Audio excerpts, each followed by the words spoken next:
BSc Food and Nutrition లో university first rank, second rank, third rank. Sun International, Visakhapatnam, Hyderabad. నమస్తే, Telugu news కి స్వాగతం. Kaushik Reddy versus Gandhi వివాదం తీవ్ర ఉద్రిక్తతలకు దారితీసింది. ఎమ్మెల్యే గాంధీ కౌశిక్ రెడ్డి ఇంటికి వెళ్ళారు. ఆల్మోస్ట్ ఇంటి లోపలికి వెళ్ళడమే మిగిలి ఉంది. గేట్ పెట్టి ఉంటే కౌశిక్ రెడ్డి ఇంటి దగ్గర గేట్ని వాళ్ళ కార్యకర్తలంతా పగలగొట్టేశారు, గేట్ని ఓపెన్ చేసేసారు. దానికి ముందు పెట్టున్నటువంటి ఒక స్టాపర్ని కూడా పైకి లేపేసుకుంటూ వెళ్ళిపోయారు. కోడిగుడ్లు, టమాటాలతో దాడి చేశారు. కొన్ని చోట్ల కౌశిక్ రెడ్డి ఇంటి అద్దాలు కూడా పగిలాయి. పోలీసులు దాదాపుగా ఏమి చేయలేనటువంటి పరిస్థితి నెలకొంది. ఇలాంటి పరిస్థితికి గాంధీ తెగబడతారా అని అనుకున్న వాళ్ళంతా కూడా ఒక్కసారిగా ఈ పరిస్థితిని చూసి ఆశ్చర్యపోక తప్పలేదు. అసలు ఈ వివాదానికి అంతటికీ కారణం ఏంటంటే కౌశిక్ రెడ్డి నిన్న మాట్లాడినటువంటి ప్రెస్ మీట్. కొద్ది రోజుల కిందట గాంధీ కాంగ్రెస్ పార్టీలో చేరినట్టు కొంత ప్రచారం నడుస్తూ వచ్చింది. ఆయన పార్టీలో చేరారా లేదా అనేది టెక్నికల్గా ఇప్పటివరకు అర్థం కానటువంటి పరిస్థితి. ఒక కండువా అయితే కప్పారు, అది కాంగ్రెస్ పార్టీ కండువా, హస్తం గుర్తున్నటువంటి కండువా కాదు. కానీ కాంగ్రెస్ పార్టీ సాంప్రదాయంగా వేసేటువంటి కండువానైతే గాంధీ మెడలో రేవంత్ రెడ్డి కప్పారు. ఇది నేను కాంగ్రెస్ పార్టీలో చేరలేదు అనేటువంటిది గాంధీ చెప్తున్నారు. అసలు ఈ వివాదం అంతా ఎక్కడి నుంచి మొదలైంది? గాంధీని పిఏసీ చైర్మన్గా ప్రకటించడమే అసలు వివాదానికి కారణమైంది. ప్రతిపక్షంలో ఉన్నటువంటి ఎమ్మెల్యేని పిఏసీ చైర్మన్గా ఎన్నుకుంటారు అసెంబ్లీకి. ఇదంతా సాంప్రదాయంగా వస్తున్నటువంటిది. దీనికి ప్రతిపక్షంలో ఉన్నటువంటి బీఆర్ఎస్ పార్టీ ఇటు హరీష్ రావుని, గంగుల కమలాకర్ని నామినేట్ చేస్తూ వాళ్ళ చేత నామినేషన్ వేయించడానికి సిద్ధపడుతున్న తరుణంలో ఒక్కసారిగా కాంగ్రెస్ పార్టీ గాంధీని పిఏసీ చైర్మన్గా ప్రకటించేసింది. గాంధీ పిఏసీ చైర్మన్ అయిపోయారు. గాంధీ పిఏసీ చైర్మన్ అయిపోయిన తర్వాత ఆయన మాట్లాడుతున్నది ఏంటి?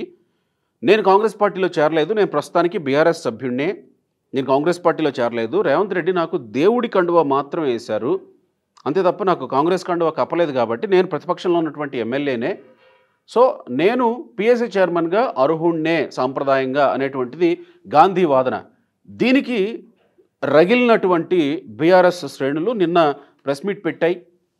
అందులో భాగంగా కౌశిక్ రెడ్డి ప్రెస్ మీట్లో మాట్లాడుతూ కౌశిక్ రెడ్డి మాట్లాడినటువంటిది ఆ చీర గాజులు తీసుకొచ్చి చూపిస్తూ ఇవి తొడుక్కోండి అని కాంగ్రెస్ ఎవరైతే కాంగ్రెస్లోకి వెళ్ళారో 10 మంది ఎమ్మెల్యేలు వాళ్ళకి మాట్లాడుతూ వాళ్ళ నేపథ్యాన్ని ప్రశ్నిస్తూ చేసినటువంటి కామెంట్స్తో పాటు ఈరోజు 11 గంటలకి గాంధీ నీ ఇంటికి వస్తా, ఎమ్మెల్యే గాంధీ నీ ఇంటి మీద బీఆర్ఎస్ జెండా ఎగరవేస్తా అని కౌశిక్ రెడ్డి చేసినటువంటి కామెంట్స్కి, అంటే ఈ నేపథ్యంలో పిఏసీ చైర్మన్గా ప్రకటించినటువంటి నేపథ్యంలో కౌశిక్ రెడ్డి నువ్వు ప్రతిపక్ష ఎమ్మెల్యేవా, అయితే నేను బీఆర్ఎస్ జెండా ఎగరవేస్తా నీ ఇంటి మీద అని ఒక ఛాలెంజ్ చేశారు గాంధీకి. ఈ నేపథ్యంలోనే వివాదం మొదలైంది.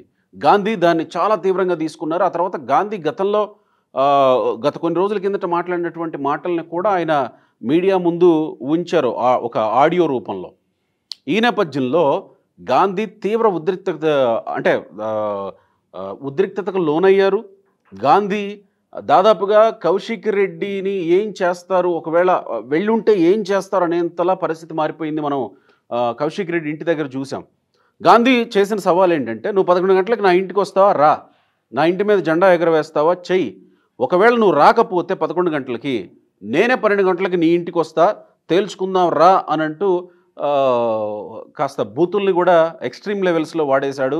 నువ్వు ఒక బ్రోకర్వి, లోఫర్వి, తర్వాత నువ్వు ఒక కోవట్టువి అని అంటూ నువ్వు కేసీఆర్ దగ్గరికి ఎలా వచ్చావో, ఓ 10 మంది ఎమ్మెల్యేలని ఒకవేళ కేసీఆర్కి మ్యాండేట్ రాకపోతే, సర్వేలో తెలిసినటువంటి విషయం ఏంటంటే కేసీఆర్కి మ్యాండేట్ రాదని, కేసీఆర్ ఓడిపోతున్నాడని వచ్చింది.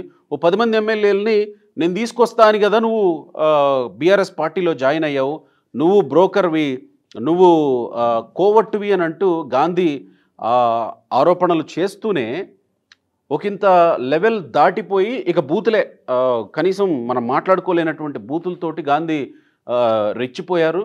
12 గంటలకు నీ ఇంటికి వస్తా అని అన్నారు. సరే, పోలీసులంతా మోహరించారు. ఈ సవాళ్ళ నేపథ్యంలో ఏ పరిస్థితి జరగదులేని అనుకున్నారంతా. కానీ ఒక్కసారిగా గాంధీ బయలుదేరిపోయారు తన అనుచరులతో. దాదాపు 7-8 కార్లలో బయలుదేరిపోయారు. నేరుగా కొండాపూర్లో ఉన్నటువంటి కౌశిక్ రెడ్డి ఫ్లాట్స్కి వెళ్ళిపోయారు. ఆయన అక్కడ ఉన్నటువంటి విల్లాలకు వెళ్ళిపోయారు. అక్కడ సరే పోనీ అక్కడన్నా పోలీసులు అడ్డుకుంటారేమో ఇలాంటి ఉద్రిక్తత జరగకుండా అని అనుకున్నారు. కానీ అక్కడ కూడా జరిగింది, తోపులాట జరిగింది. కార్యకర్తలంతా, గాంధీతో వచ్చినటువంటి కార్యకర్తలంతా అక్కడ ఉన్నటువంటి మొత్తం గేట్లనంతా తోసుకొని వెళ్ళిపోయారు. ఒక రకంగా ముందు పెట్టినటువంటి అట స్టాపర్ని విరగ్గొట్టేశారు, గేట్లను తోసుకొని వెళ్ళిపోయారు. దాదాపు అక్కడి వరకు వెళ్ళిపోయారు. కౌశిక్ రెడ్డి విల్లా వరకు వెళ్ళిపోయారు. అదంతా చూసే ఉంటారు ఎంత ఉద్రిక్తత జరిగిందో. కోడిగుడ్లు, టమాటాలు, కౌశిక్ రెడ్డి ఇంటి అద్దాలు పగలగొట్టడం. సరే, అది ఎవరు పగలగొట్టారు, ఏం చెప్పడానికి పగలగొట్టారు అనేది చూడాల్సి ఉంది. అయితే ఎవరైతే గాంధీతో వచ్చినటువంటి కార్యకర్తలే పగలగొట్టారనేది కౌశిక్ రెడ్డి చేస్తున్నటువంటి వాదన. అయితే అంతకు ముందే కౌశిక్ రెడ్డి బీఆర్ఎస్ కండువా పట్టుకొని గాంధీ వస్తే సాధారణంగా లోపలికి రానివ్వండి, నేను కండువా వేసి హారతులతోటి నేను గాంధీని లోపలికి ఆహ్వానిస్తా అని ఆయన మీడియా ముందర తన సిద్ధం చేసుకొని పెట్టుకొని ఉన్నాడు. కానీ ఇదంతా జరగలేదు. పోలీసులంతా మోహరించారు. ఒక్కసారిగా ఇటు నుంచి బీఆర్ఎస్, ఇటు నుంచి గాంధీ, అంటే పార్టీలు కాకుండా ఇటు కౌశిక్ రెడ్డి గాంధీ వర్సెస్ గాంధీ అయినప్పుడు ఇరు వర్గాల కార్యకర్తలు ఒక్కసారిగా తలపడ్డారు. గందరగోళమే జరిగింది. మీడియాకు కూడా కొన్ని విజువల్స్ రాలేదు, కొన్ని మాట్లాడేటువంటి మాటలు రాలేదు, కానీ చాలా బీభత్సం జరిగింది. అక్కడ ఉన్నటువంటి కొంతమంది మహిళలకు కూడా దెబ్బలు తగిలే, వాళ్ళంతా ఏడుస్తూ మీడియా ముందు మాట్లాడినటువంటి సంఘటన మనం చూసాం. సరే, కాసేపటి తర్వాత ఎటకేలకు పోలీసులు అధిక మొత్తంలో వచ్చారు. అక్కడ జరుగుతున్నటువంటి ఉద్రిక్తతని కాస్త చల్లబరిచే ప్రయత్నం చేశారు. అటువైపు నుంచి కౌశిక్ రెడ్డి మీడియాతో మాట్లాడారు, ఇటువైపు నుంచి గాంధీ మీడియాతో మాట్లాడారు. ఎలా చేస్తారు ఇలాంటి కామెంట్స్? నా ఇంటికి వచ్చి నువ్వు జెండా ఎగరేస్తావా? నేను 3 సార్లు ఎమ్మెల్యేను, నువ్వు ఒక్కసారి ఎమ్మెల్యేవి. ఒక్కసారి ఎమ్మెల్యేవయ్యి కనీసం సంవత్సరం కూడా కాకముందే నీకు ఇలాంటి ఇదే, అంటే ఇలాంటి బలుప అనేటువంటి క్రమంలోనే ఆయన మాట్లాడినటువంటి పరిస్థితి.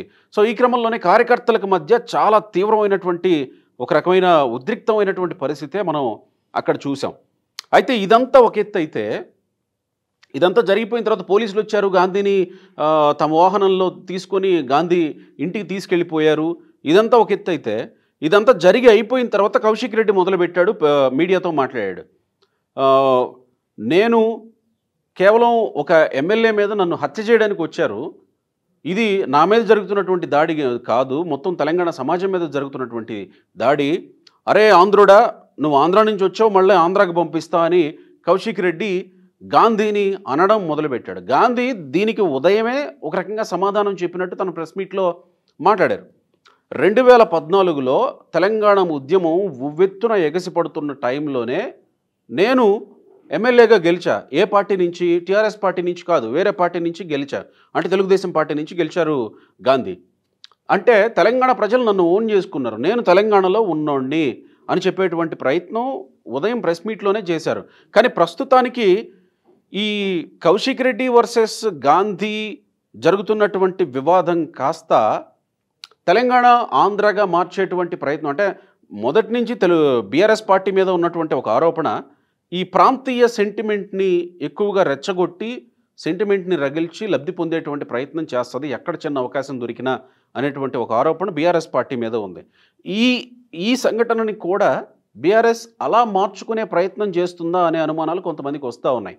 ఎందుకంటే ఆంధ్రోడా, నువ్వు ఆంధ్ర నుంచి వచ్చావు, ఆంధ్రాకి పోవాలి, తర్వాత ఇది తెలంగాణ సమాజం మీద జరిగినటువంటి దాడి అని కౌశిక్ రెడ్డి మాట్లాడుతూ ఉన్నారు. కానీ కొంచెం విశ్లేషిస్తే మాత్రం అసలు కౌశిక్ రెడ్డి ఈ మాట అంటే బీఆర్ఎస్ పార్టీనే డిఫెన్స్లో పడే అవకాశం ఉంటుంది. ఎందుకంటే 2014లో గాంధీ తెలుగుదేశం పార్టీ నుంచి గెలిస్తే ఆంధ్రోడైతే ఎలా చేర్చుకుంది టీఆర్ఎస్ పార్టీ? 2018లో ఇదే గాంధీని టీఆర్ఎస్ పార్టీలో ఉంచుకొని మళ్ళీ గెలిపించారు కదా. అంటే 2014లో గెలిపించారు, 2018లో గెలిపించారు, మొన్న జరిగిన 2023లో కూడా ఇదే బీఆర్ఎస్ పార్టీ నుంచి గాంధీని గెలిపించారు కదా. ఆంధ్రోడ్ అనుకుంటే ఎట్లా గెలిపించారు? ఆంధ్రోడ్ అనుకుంటే ఇన్నాళ్ల పాటు బీఆర్ఎస్ పార్టీలో ఎట్లా ఉంచుకున్నారు అనేటువంటి ప్రశ్న మళ్ళీ బీఆర్ఎస్ పార్టీకే వస్తుంది. ఒక రకంగా కౌశిక్ రెడ్డి బీఆర్ఎస్ పార్టీని డిఫెన్స్లోకి నెట్టేస్తున్నారా ఇక్కడ అనే అనుమానాలు వస్తూ ఉన్నాయి.